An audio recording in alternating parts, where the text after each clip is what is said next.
Hey, what's up, everybody? Andrew, and I'm joined by Rhys here for MLB Mayhem. This is our second fantasy baseball podcast, and we're going to be talking a lot about prospects and pitching today. Hey, Rhys, how you doing?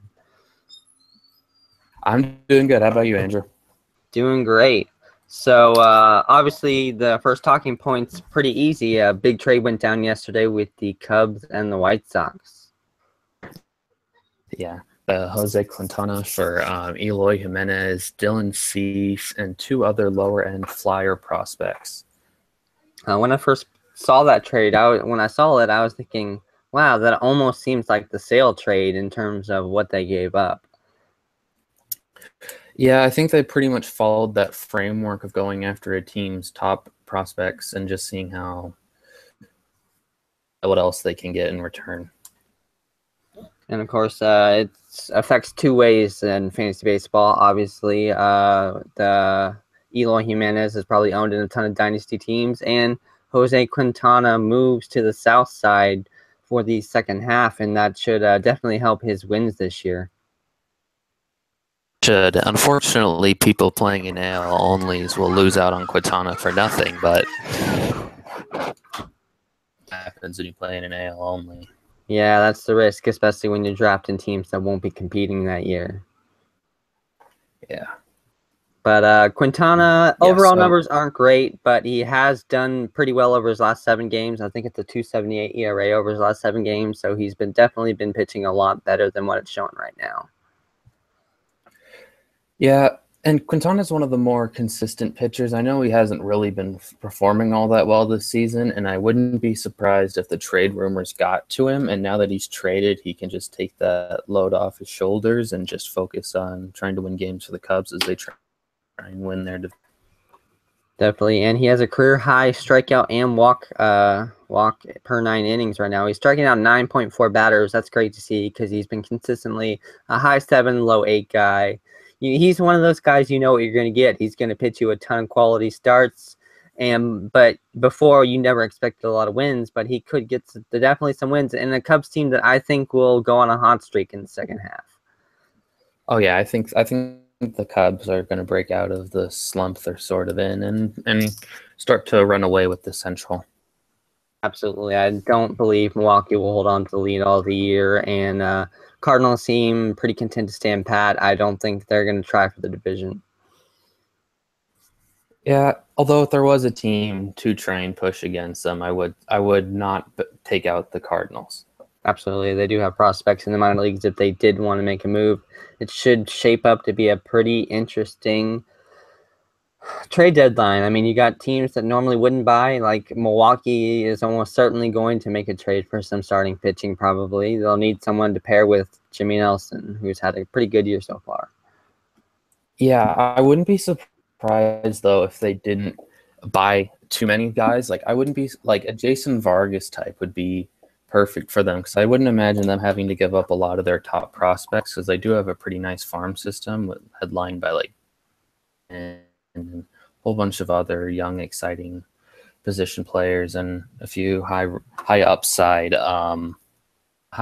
pitchers. So, yeah, I think everyone's learned the lesson from what the Padres did when they gutted their system, and now they're back in nowhere.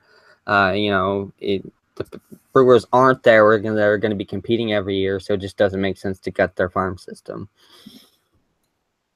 Yeah, totally. It wouldn't make sense for them at all. So since we first mentioned Jimmy Nelson, I guess that's the first pitcher we'll talk about today in terms of fantasy. And he's been a very good fantasy option. He's at 9.7 strikeouts per 9. That's almost 10. And he's been pretty well after being a pretty decent streaming option the last 2 years in fantasy leagues. Yeah, I think he's definitely left the streamer category and is almost as close to a must start as possible. Like pitchers going down, it seems like every week with a 10-day DL. So I think that in the league he should be almost about a lock to start, unless you play in super shallow leagues. Right. He's currently owned in 81% of leagues. He's gotten a win in 4 of his last 5 games, and 3 of his last 5 he's gone 7 innings or more.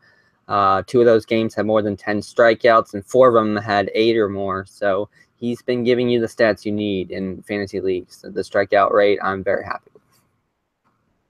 Yeah, and he looks like he's going to be going up for career high in innings as well. So that could be nice if you play in a league where innings are added in. And he's just one of the breakout pitchers so far. Not like, but you should definitely target him if he's not owned in your league for some reason. Absolutely. At this point, it's probably mostly either public leagues, but even in a public league, he's worth owning. Yeah, definitely. The next pitcher we got, and that's another surprise pitcher, reliever turn pitcher, and that's Brad Peacock, who actually I looked it up, and his strikeout rate was crazy. I was really surprised. It's currently at 12.3 per 9, and that's way higher than his 8 last year as a reliever. Yeah. I mean, at 12.3, you're approaching a Aroldis Chapman territory there. I mean, the 12.3 is pretty amazing for someone who really hovers around 8 for most of his career. So, although he does have a career high walk rate in 5.4. Mm-hmm.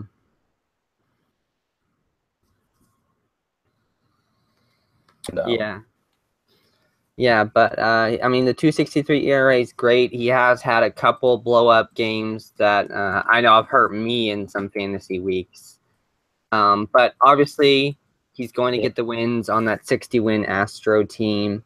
So he's 69% owned on Yahoo. So he's a little bit less owned than the previously mentioned Jimmy Nelson. And I think Peacock will regress somewhat in the second half, but I think he'll make up for it in wins.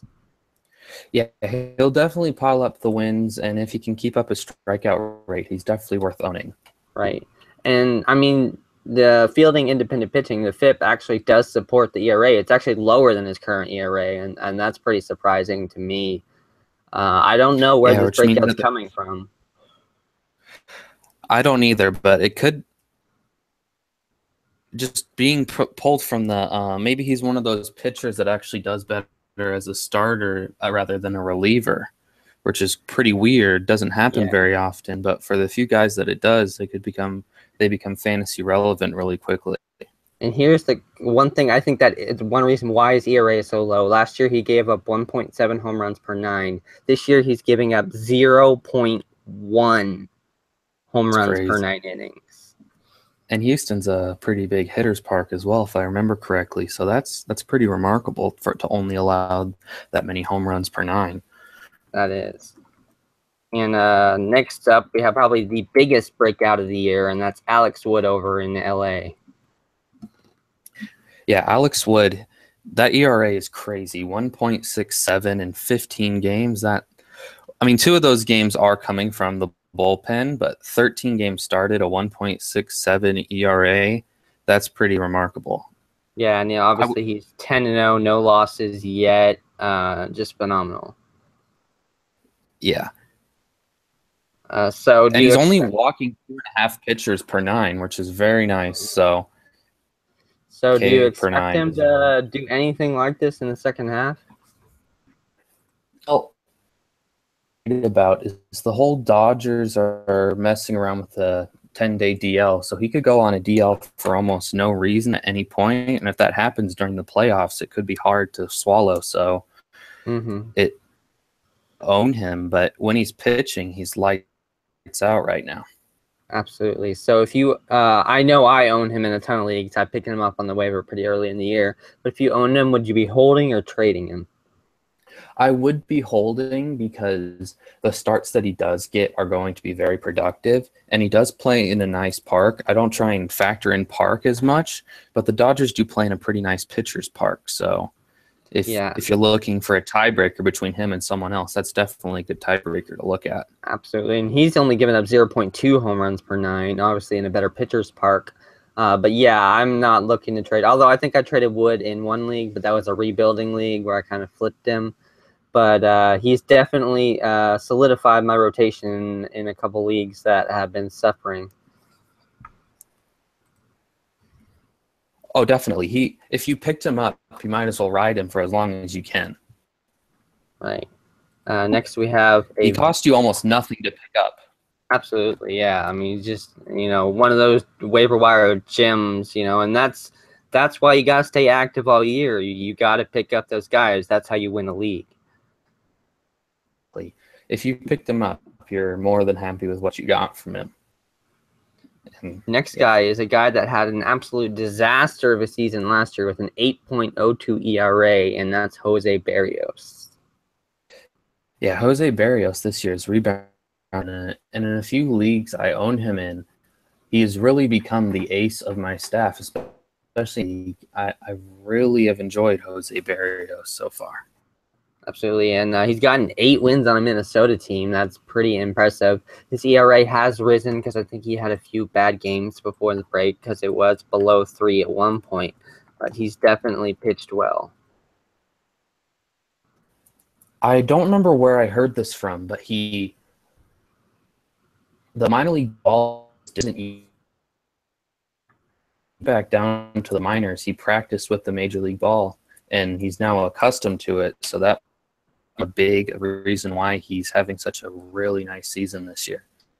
That is, and pitching prospects, it takes a lot longer for a pitcher to adjust than a hitter because, I mean, you're facing a ton of experienced hitters. You're kind of overwhelmed. You're on the mound, and we can see from Berrios, we can see from other examples, it takes a while for them to adjust. Yeah, I mean, you're playing against the best of the best, so it's a big jump from the minor leagues where you got a lot of quad A players in AAA who really are only depth call-ups to the major league team. So it's definitely a big jump up in competition. Yeah, I'm thinking of another guy similar to him that struggled last year and that has also struggled this year, Blake Snell. I mean, he was tearing it up in the minors, but he struggled to adjust this season so far, although I'm still holding out hope for him. And thinking of how long it takes for them to adjust, it goes into, how should you draft your minor leagues in a fantasy league? And, I know you favor going very hitter heavy. I do favor going hitter heavy because you have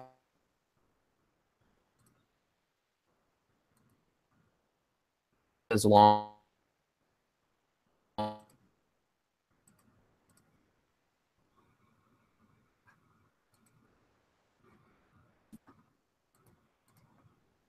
Sorry, you cut out there adjust. for a second.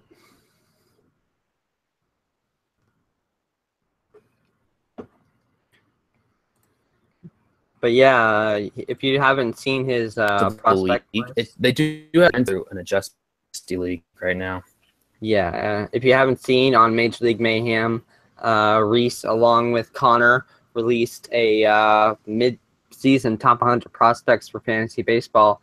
A really interesting read. You can read that on MLBmayhem.com. We post all sorts of articles there in terms of fantasy baseball, minor league baseball, and just covering the major leagues. As our motto says, we cover all the bases. But it's definitely an interesting read. I went through it, and there's a lot of interesting names there. Yeah, there's some prospects that I'm higher on than most. I know a lot of people are drinking the Vlad Guerrero Kool-Aid, but a prospect that's really jumped up right now is Ronald Acuna, and I know he's gotten a lot of publicity. Mm-hmm. Being a 19-year-old in AAA is amazing, and I think we could possibly see last part of the season when the games really don't mean as much, especially if the Braves are out of it. Right, and they want to see what they have for next year. Yeah, Acuna's been getting a lot of press ever since the Futures game, and he's definitely been hot since the Futures game. Definitely an interesting guy. Unfortunately, I don't have any shares of him yet in any minor league drafts, but I hope to in the future if he, or at least grab him on the waiver wire if he gets called up at all, like you said. A team is doing really well in a redraft league, and you your league season, I would think who actually win. You have that power that many it could just be a real boost to your fantasy team. Mm-hmm. From when players are sitting for a Right. reason. Another outfield prospect. Let's talk about Eloy Jimenez since he was just traded to the White Sox. Do you think it affects him that much? Obviously, what is their field name? Guaranteed Rate Field or something? Obviously, it's not as good hitter park as the Cubs, and they don't have as great a lineup, but they have more room, whereas the Cubs really didn't have room in their outfield for him. What was that? So in Guaranteed Rate Field, they're going to have an amazing team in the next 2 to 3 years. I mean, having Moncada, Jake Berger, and Basabe, Zach Collins, there's just a whole litany of players, and it's a great system. It could be the Braves right now. It's definitely a system that if you're looking to get prospects in, the top prospects are worth owning in almost any dynasty league. Absolutely. And I know it's been really frustrating for fantasy owners, just waiting for that call for Moncada. We thought maybe he can make it out of spring training. He didn't. And he's had a very solid year in the minors. We're just waiting for that call. Yeah. At this point, I think I wouldn't be left him in AAA the entire season just to iron out some things, because last year he did not look good in his major league call-up. And and the White Sox aren't going to be competing this year, next year. 2020 is their most realistic time to start competing. So why rush Moncada once they get those guys up? I mean, if Carlos Rodon can develop into a serviceable spotter, you got Kopech, Moncada, Jimenez, there's a lot of guys there that can make a very good future team. Oh, that team is going to be super stacked if everyone pans out the way they should. I've seen some reports that Jimenez has like 70 grade power, and if he can just crush the ball. I don't know if you've seen a clip, but he hit a lot of his games. It's unfortunate that the Cubs can't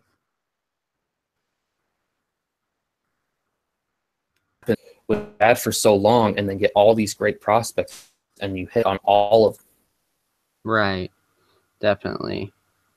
And, I released a prospect profile on Jimenez on my channel over at Fantasyaid, just because he was traded, so to profile it. And, he hasn't hit for a ton of power in the minors, but he's shown a lot of doubles, and I do think that power will develop as he gets older. Yeah, I don't know what is up with my computer today. He is really young, but if he can fill out and add more power, definite fantasy and fantasy watching him for sure. And one guy that's getting a lot of talk right now is obviously Ahmad Rosario over with the Mets. And interestingly, Connor ranked him 15th. You ranked him 3rd. What do you think his upside is? He's a 20 guy in the middle and field, so I think that is. Although I did go mostly upside, I do like he's going to be a great fielder, so he's not going to get pulled out of the lineup. Be right 20. He could also be a Swanson type where it's just nothing. Yeah. Ending, but a solid player all around. I think the Swanson comparison is pretty good. Obviously, not the Swanson that's playing right now.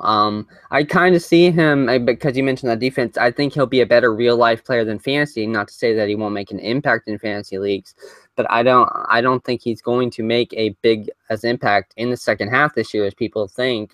He might add some stolen bases, but power really isn't his game. He has a career high 7 home runs this year, but of course you got to remember he is in the Pacific Coast League and they're known for inflating numbers. So I'm not seeing the power when it comes to Rosario. Yeah, I think if you can find a way to trade him, and you can show someone the stats, and if they only scout stats, you can get a nice return for him in a dynasty league because of the Pacific Coast bumping up his stats because hitter-friendly parks in a very hitter-friendly league. Yeah, if I owned him in a dynasty league, I probably would look to move him because I don't think he's going to be worth more than he ever is right now with the hype. Next guy I want to talk about when it comes to prospects, and that's a guy that's already been up this year, and that's Derek Fisher with Houston. This is a guy I am super psyched about. I like his thing. Obviously, the biggest issue is playing time in that great Houston lineup. Yeah, that's the only thing that I think is holding him back. He is ready to play right now. And if he could get into that lineup, he could definitely be a major fantasy asset. I just think that he'll get moved as or at a reliever. I think he's just a prime target to get moved because I think I would much rather move him than someone on the list and Kyle Tucker, who has a lot of upside and is some serious could make way into that Houston lineup when he is ready in a year or two. Right, and last 2 fantasy seasons, or last 2 minor league seasons, he's had 2020 seasons with 24 home runs, 34 steals in 2015, 21 homers, 28 steals last year, and he's already up to 19 homers and 14 stolen bases this year. Yeah. He has been caught 10 times this year in AAA, and that's a little bit concerning, but I think it might be a one-off thing. He's shown that he can steal bases consistently over his time in the minors, and he's shown that he can hit major league pitching in the short time he played. So this is a guy I think can have a big impact for your fantasy team in the second half. Oh, he can, and especially if he gets traded. Milwaukee doesn't have the room in their outfield, but a team like Milwaukee that's just going to let people. He could be a real big asset moving forward if he does get traded. And now if he stays with the Astros, he could fall into some fantasy value because he could pick up runs in the later part of their lineup when they're turning over the 8-9 and then to the 1 guy. So he has fantasy value no matter where he ends up. Just he'd get more consistent playing time on another team because Houston is just stacked right now. Absolutely. One guy I want to talk about because you had a very different opinion than Connor about Alex Vertigo. He has him ranked 72nd overall, and you have him ranked 34th overall. That's a pretty big gap between you two. Yeah, Alex Verdugo, I think I personally like – I don't always look at the team that they're with, but with a team like the Dodgers, they just consistently have turned out really, really nice prospects. And Jose De Leon, which they traded, hasn't looked very good since leaving them. But I think Alex Verdugo could be if he ends up in the right spot, because the Dodgers are another team that have a really, really stacked team. If he ends up on a team where he can be the middle of the order type player, he could be someone worth targeting in every league. Because of his ability to hit for power and have a little bit of speed. I have him stashed in a lot of leagues, and I'm probably going to get in trouble for saying this, and let me preface, I'm not saying he's this player, but his contact skills remind me a lot of Jose Altuve. He is a more contact over power guy, but I think he can unlock more power, especially some changing their swing angles and unlocking more power. I think he could definitely be a prime candidate to do that and unlock more power because he does have the plate approach and he is really good in the box right now. He did hit 13 homers last year. He's only gotten 3 so far in the Pacific Coast League, but he's batting .346, and he's walked more than he's struck out. That's definitely someone I like to target. I like walk a lot, like Vlad Guerrero Jr., a very high upside prospect, and he's very far away, but he has shown that he is very mature in the batter's box, so he can draw a lot of walks, and if he can get on base, obviously that allows for run opportunities. I don't think Vlad Guerrero is going to be a major steals guy moving forward, but I think in this first season or two in the major league, he could steal you a few bags, so that's definitely getting on base is an important skill. As you said, Vladimir Guerrero Jr. is pretty far off from his debut, but I mean, I've got him stashed in leagues where you only have 3 or 4 prospects because I'm just that excited about this guy. No, he's someone that if you're in a dynasty league and for some reason he is not owned, and I would question some of the other owners, if he's not owned in any dynasty league, you should find a way to get Vlad Guerrero Jr. onto your farm system or onto your roster, even if it takes up a roster spot, because he's going to be something special when he gets called up. Right. This is a guy, he's 18 years old. He's currently playing in A-plus ball. Between the 2 A leagues he's played in this year, he's batting .314, 7 home runs, 21 doubles, 6 stolen bases, and 40 walks to 36 strikeouts. He's showing plate discipline of a veteran down there, and he's just 18 years old. Yeah, and he didn't have the most spectacular futures game, but he didn't hurt his value in any way. I think, and that's really the futures game is where he kind of introduced himself to a lot of the people who hadn't heard of him at the time. Yeah, it doesn't help that some really quality pitchers. Yeah, I heard. Yeah, I mean, you get guys like Brent Honeywell, who was obviously the MVP of the futures game. He went 2 innings, 4 strikeouts. He's got a screwball, which is pretty interesting. I haven't seen it, but I heard it's pretty wicked. Yeah, unfortunately, there was a market lack of screwballs, at least from what I saw. He could have. It's a hard pitch to pick up, and a lot of like game Fox track. It's a hard for pitch to pick up, so it could be. Some people could think it's a changeup, but it really is a screwball. But it's definitely a great pitch if he unleashes it. Right. Now, this season, it's been interesting. He has struggled a little bit in AAA. He had a 2.08 ERA in AA before being promoted, and he's got a 4.54 ERA since then. But the strikeouts have been there. 11.6 overall in the season. He has 11.2 in AAA. I think it's just an adjustment period. I'm not too worried about him. Maybe we'll see him... Maybe 1 or 2 starts this year in September. I don't know. It really depends on where Tampa Bay is at the time. But this is one pitcher I'm excited for. Obviously, like we said before, pitchers taking adjustment time. But I think a rotation of Blake Snell and Brent Honeywell will eventually be elite. Yeah, and Tampa Bay has shown an ability to develop pitchers. Look at Faria. No one was really that high on Faria, but he's been really, really good since he's gotten called up. He's a guy that caught me off guard. I wasn't early enough to get him in any waiver wires. No, unfortunately, I have no shares of Faria, and it kind of bums me out because I really like watching him pitch. Right. Faria's got a 2.11 ERA, 3.17 FIP, a whip under 1. He almost striking out 9 per 9 innings. He has just been a revelation for the Rays. Yeah, and strikeouts weren't really high in his profile. He could strike some guys out, but 9 strikeouts in the major leagues is definitely nothing to scoff at. Absolutely not. And you think he'll continue this going into the second half? I gotta say, I think he'll regress a little bit. He's not going to be this good, but I don't think he's going to fall out of fantasy relevance either. Yeah, I don't think he's going to fall out of fantasy relevance, and especially like I said, the Rays have just shown an ability to develop pitchers that the benefit of the doubt. So I think that he could regress a little bit, but it won't be. It'll kind of be like Fulmer last year, Right, I was who had a actually just great. about to mention him in comparison. Yeah, I think him and Fulmer are pretty similar. Better fastball than him. Faria's got a nice fastball, but Fulmer has, I think, last I checked, it was like the second most efficient fastball in the majors.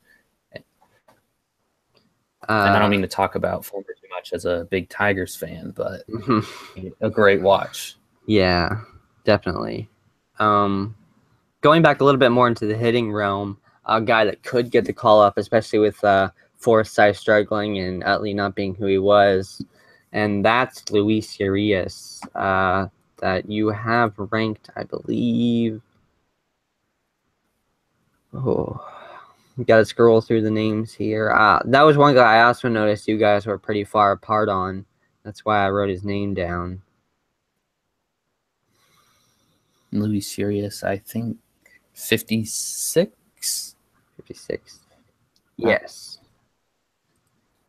Oh, I got the wrong team. San Diego Padres. Diego. I was thinking of Willie Well, Calhoun. he's a little bit later. Oh, Willie Calhoun. I think. Let me check where I had Willie Calhoun really quickly. Yeah, I always get those I think prospects mixed up. Willie Calhoun. Connor and I had him about in the same range, 18 to 19, and he'll definitely be a better fantasy player than real life because second base prospects are kind of iffy. Although he has hit very well in the minors so far this year, and he's not striking out and hitting for power. He's got 19 home runs after hitting 27 last year. He's only stricken out 44 times in 83 games for the AAA affiliate for the Dodgers. Yeah, I think he could get the call up if something happens, and the Dodgers have their outfield has been more injury riddled than anything, and I don't know if he can play in the outfield, so to say, but they could. They're really flexible with their lineup because they can put Bellinger in the outfield, although he can play a pretty mean defensive first base, and they can just. They have really good lineup flexibility. I just think he can stick at second base just because of the rotation. I mean, Forsythe is batting 249. You know, Utley can't play every day. There is room for second base in LA. Yeah, I think he could maybe play left field if need be, but I don't think that's really ideal for him. But his bat, they should be finding ways to get him in. If they play like a very American League heavy schedule, they could try and just put him in at DH. That works. So let's talk about a recent call-up, and that's switching over to the Reds, Luis Castillo. He's pitched 23 innings, 30 strikeouts, a win with 3.13 ERA. He's currently 21% owned in Yahoo leagues. Yeah, so Luis Castillo is someone I recently picked up, and I didn't play him against Colorado.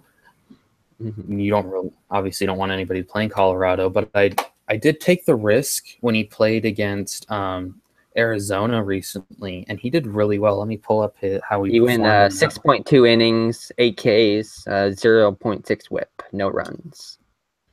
Yeah, he was just a throw-in, I believe, in a deal. Now he's just pitching really well right now at a 3.13 ERA. That's not bad, especially for a Reds team that it isn't really doing all that well.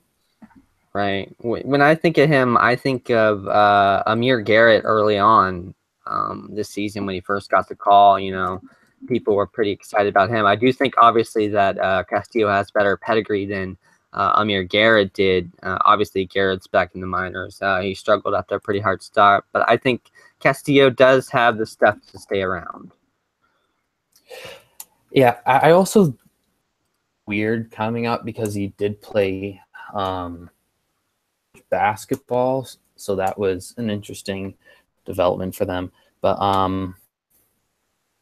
if you pick him up, you have to spot start him and try and avoid him at home because the Red Stadium just doesn't do their pitchers any justice. But he is a high strikeout guy, and he throws with major velocity. So wouldn't be surprised if later on in his career path he did become a closer, and I think Garrett could become a. I'm not saying he's going to be as good as Davinsky, but I think he could be a Davinsky type pitcher. Because if you look at Garrett, I think around the 60 pitch mark, he kind of really falls off a bit. So one guy I noticed Garrett. Sorry, go ahead. Oh no, go ahead. You're good. I wanted to mention someone that didn't make both your lists, and that's guy that's actually it's had a terrible season, but has picked it up lately. J.P. Crawford. J.P. Crawford, I don't see the fantasy tool that helps someone that you have to have on your fantasy team. I think he's an all right hitter. He's been striking out a lot, like a lot of the Phillies minor league prospects. They have a lot of Actually, he's got a like to strike out. 49 walks to 56 strikeout ratio right now. Oh, he must have really fixed that recently, because last I checked, he was striking out a ton. Right, he's been on a massive hot streak last week or two. I actually haven't checked in on him in a while because I had him in a league and then I traded him away when I noticed that he wasn't going to be what I wanted him to be. Yeah, he had a lot of hype a couple years ago. Like you said, I didn't really understand it. I didn't see. I mean, he's got great plate discipline. 2015, he walked 63 times to 54 strikeouts. Last year, he walked 72 times to 80 strikeouts. But he doesn't really steal enough. He doesn't hit home runs enough. He doesn't hit enough doubles. He just doesn't do anything well enough to be anything more than, if you're in a deeper league, you're going to need a shortstop, and he can play there. But in 12-team leagues, even with this hot streak, and he's starting to get a little bit of hype again, I don't think he's going to have relevance. I don't think so as well. But I agree, so it wouldn't surprise me if a lot of people, like especially next year, started drafting him as like a post-type sleeper guy, because he did have a lot of fanfare going into this season, and he was drafted pretty high in a lot of like minor league drafts. Doesn't have that one carrying tool that really excites me.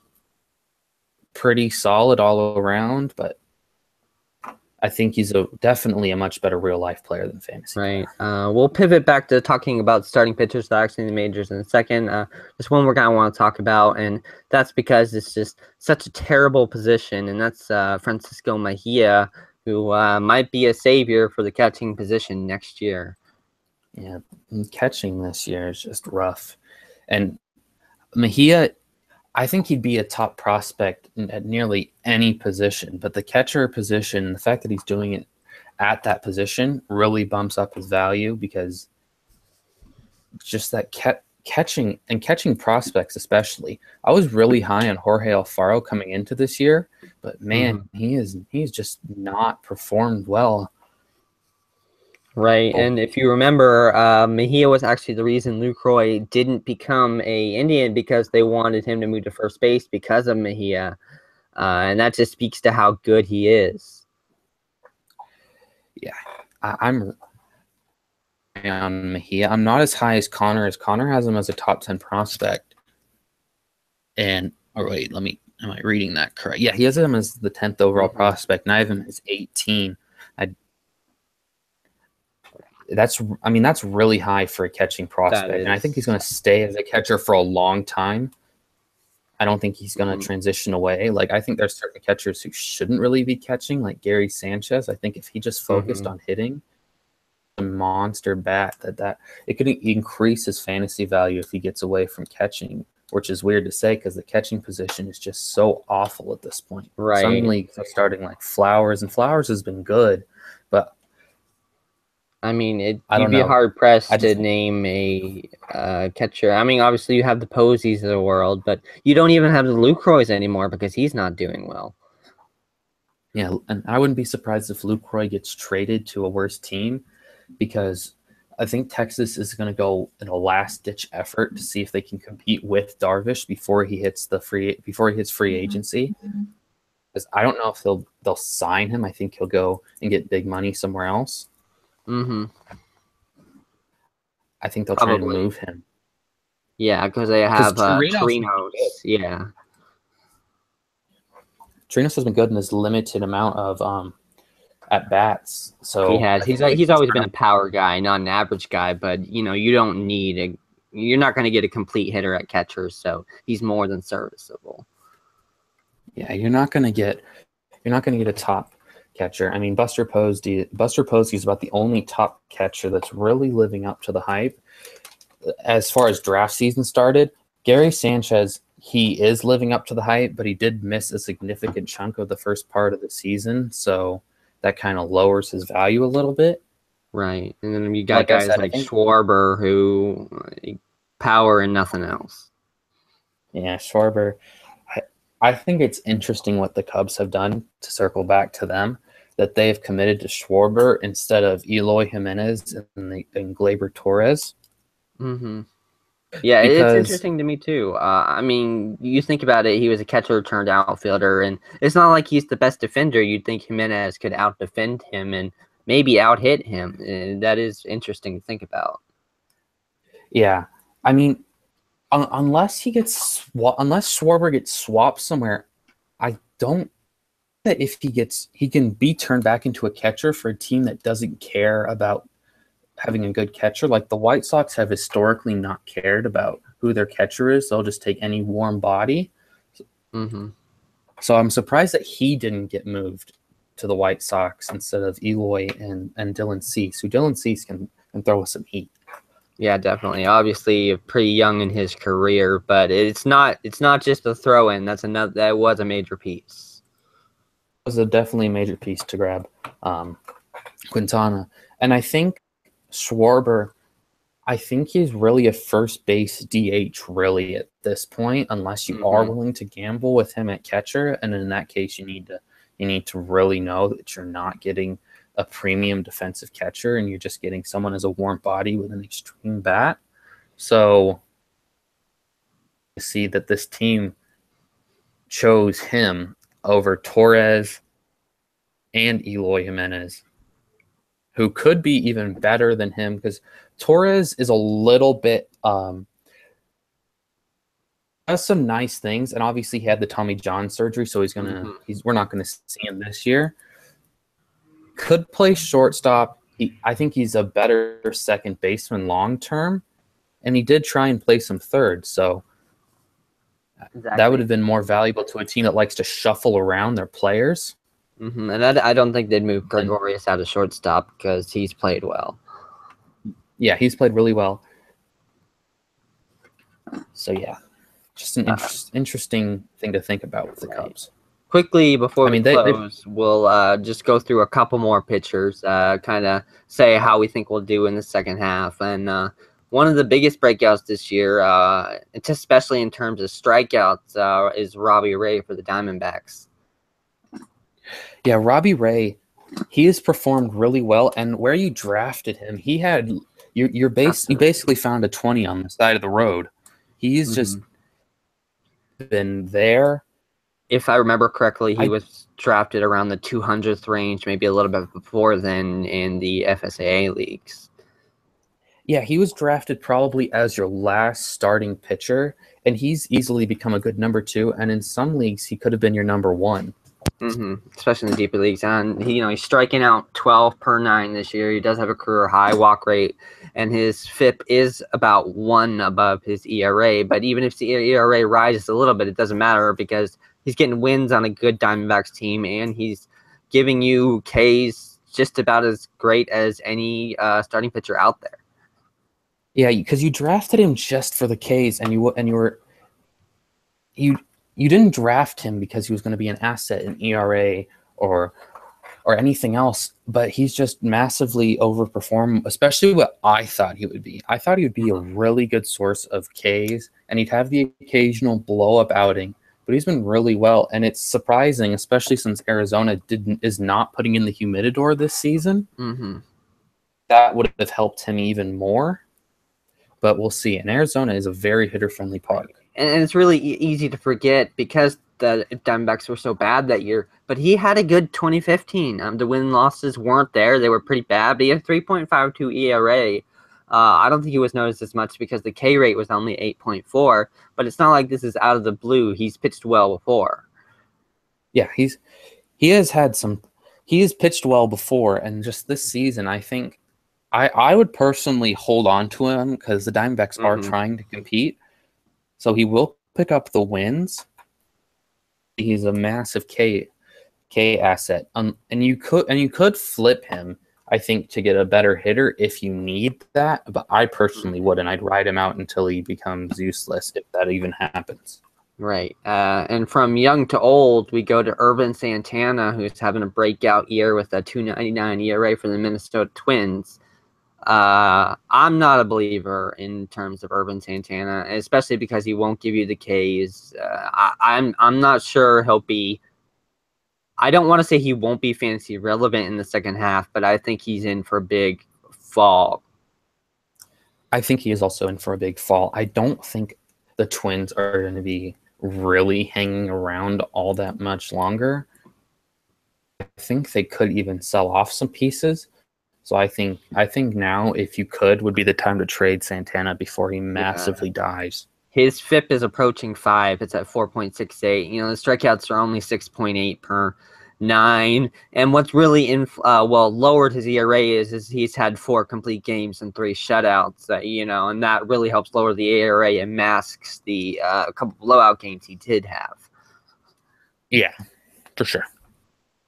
So a couple more pitchers. Jameson Taillon, who obviously missed a bunch of time dealing with that cancer scare, but he's back and he's been very good this season. Yeah, that cancer scare, that's got to suck, especially. But to be able to return, though, is pretty awesome for him and just for baseball in general. And not just return, but pitch well returning. Now, he did miss his last start due to flu-like symptoms. I don't think they've scheduled his next start, but obviously I don't think that's a concern going into the second half. If it's just flu-like symptoms, like they said, he's got a 2.73 ERA in the season. His whip is higher than I expected because he profiled as a low whip guy. It's at 1.34, but I think that'll come down in the second half. And the Pirates, I don't think will be competing for the Central at all, but that doesn't matter with Taillon. He's a quality start machine. Yeah, he is really good at racking up quality starts, and I do think that the Pirates, because I personally think the Cubs are going to go on a pretty massive run here soon, and it could happen anytime. Pirates, while that division is wide open, I think now would be the best time to start thinking about selling off pieces. And it would affect him a little bit, but he is putting out the quality starts. His FIP isn't bad at all either, 3.5. So. And since they changed closers to Felipe Rivero, they should be able to hold his leads a little bit better. Yeah, because that's the worst thing that you can have, a bad bullpen, especially for such a I think he's pretty young. Yeah, 25. Yeah, for a young pitcher, you don't want to rattle him too much. So having a nice bullpen to fall back on after a nice quality start is a definite plus for him. And the last guy we're going to talk about is on the Yankees. That's Luis Castillo. Was really hyped going into last season. Didn't have the results, but I guess he was kind of a post-hype sleeper this year because he's pitching well. Yeah, Luis Castillo. He's about the same Luis Castillo. Severino. Oh, that is my bad. I thought you said Castillo. I'm so sorry about that. Let me pull it up really quickly. So, but I have noticed that he has been pitching really well this season, especially in a really hard pitcher's park, and really a really hard pitcher's division. Yeah, that division is brutal on pitchers, and to only have a 3.54 ERA, that's really nice for him. Yeah, and his FIP is lower at 3.16. His whip is great. He's striking out over 10 per 9. He's just giving you all the stats you want. Now, if I remember correctly, I need to look it up, but I think his biggest issue is going deep into games. I think that is as well. And he's only 23, so that could be fixed later on. And I don't think they need to think about turning him into a reliever because they do have a really nice bullpen, so it really would do him any favors because I don't think he'd beat out nice high leverage situations. And they if they decide that they're buyers at the market, they will pick up some bullpen help, so it won't help him to be a reliever. but he does have the massive strikeout upside that you look for, and he's pitched 106 innings, so he could probably be a 180 inning, 200 inning pitcher, and I don't think you drafted him that high, so he's another one of those players that is just nice value for you. Absolutely. So those are, pitchers and prospects you should be looking at in fantasy leagues. If you want to follow me on Twitter, I'm posting stuff all the time. It's at Fantasyaid1. Rhys is at Rhys, HRYS, White. You can follow him. And obviously follow us on MLB Mayhem at MLBmayhem.com. Check out our website. As I said before, we're posting stuff all the time, whether it's prospect lists like we just read off of, or just buy low, sell high, minor leagues, just about everything. And I'm sure you'll find something there you'll like. So again, that's MLBmayhem.com. Rhys, thanks for joining me. Thanks, Andrew. Anytime, man. All right.